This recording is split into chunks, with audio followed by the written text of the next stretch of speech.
मैं सुधांशु मिश्रा अपने चैनल मिश्रा जी के माध्यम से आप सभी को चंदन वंदन और अभिनंदन। नीलाम्भुजश्यामलकोमलांगं सीतासमारोपितवामभागम् पाणौ महासायैकचारुचापं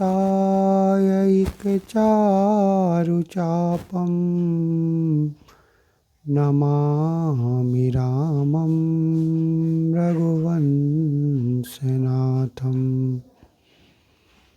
नमामि रामं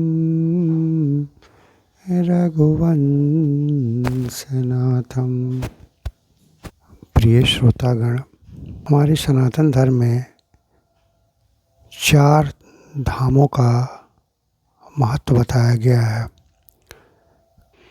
आज मैं आप लोगों को रामेश्वरम ले चलता हूँ, जो कि त्रेता युग का प्रतीक है।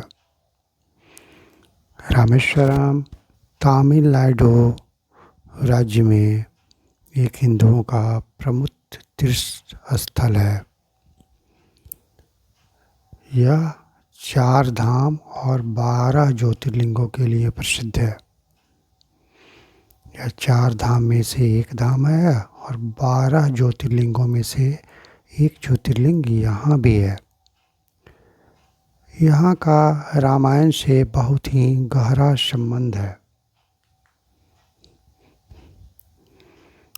रामायण में ऐसी जानकारी मिलती है कि यह वही स्थान है जहाँ भगवान राम ने सीता को रावण से बचाने के लिए लंका जाने हेतु पुल का निर्माण शुरू किया, और उसके पहले यहाँ पर उन्होंने बालू से शिवलिंग की स्थापना की, और स्थापना करके उन्होंने भोलेनाथ से आशीर्वाद लिया, और आशीर्वाद लेकर के तब उन्होंने सेतु का निर्माण किया, जो कि पूरा भी हुआ और लंका पर विजय प्राप्त करके वो अपने कार्य में सफल भी हुए।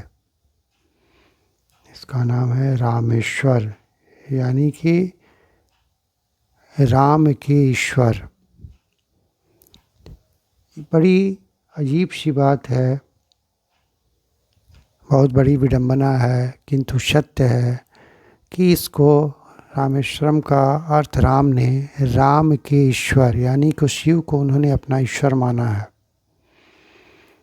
और शिव ने अपने से बड़ा राम को माना है। इसका अर्थ उन्होंने बताया कि राम ही ईश्वर।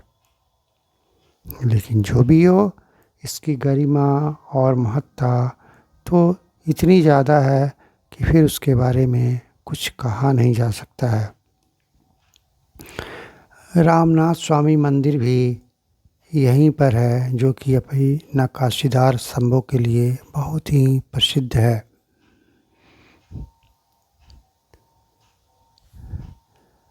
रामेश्वरम 4 धामों में से एक है, जो कि त्रेता युग की बहुत बड़ी आस्था है। वहाँ जाने के बाद हमें आज भी लगने लगता है कि शायद साक्षात राम और भोले शंकर वहीं विराजमान है, और वो सारा दृश्य आँखों के सामने घूमने लगता है, और रामायण में पढ़ी हुई बातें आँख के सामने झलकने लगती है, और जैसे लगता है कि अभी रामचंद्र जी यहीं पर शिवलिंग की स्थापना कर रहे हैं और सेतु का निर्माण कर रहे हैं।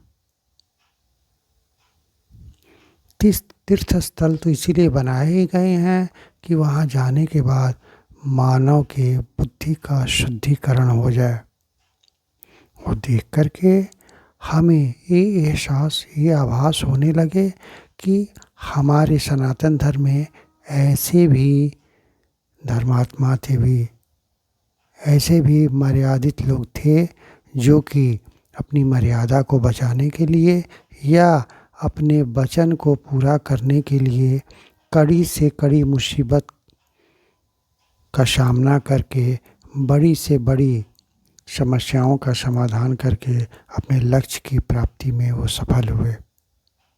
सचमुच उन लोगों से हमें तो ये सीख लेनी ही चाहिए कि समस्याएं चाहे कितनी भी बड़ी क्यों ना हो, हम घबराएं नहीं और ईश्वर का साथ ना छोड़ें।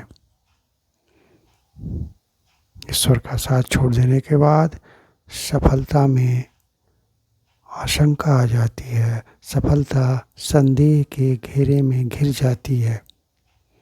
और सबसे बड़ी बात है कि रामेश्वरम के देखने के बाद राम जी की जब याद आती है, जो कि मर्यादा पुरुषोत्तम श्री राम थे, तो उनसे ये सीख तो लेनी ही चाहिए कि हमें अहंकार को अपने से कोसों दूर रखना चाहिए।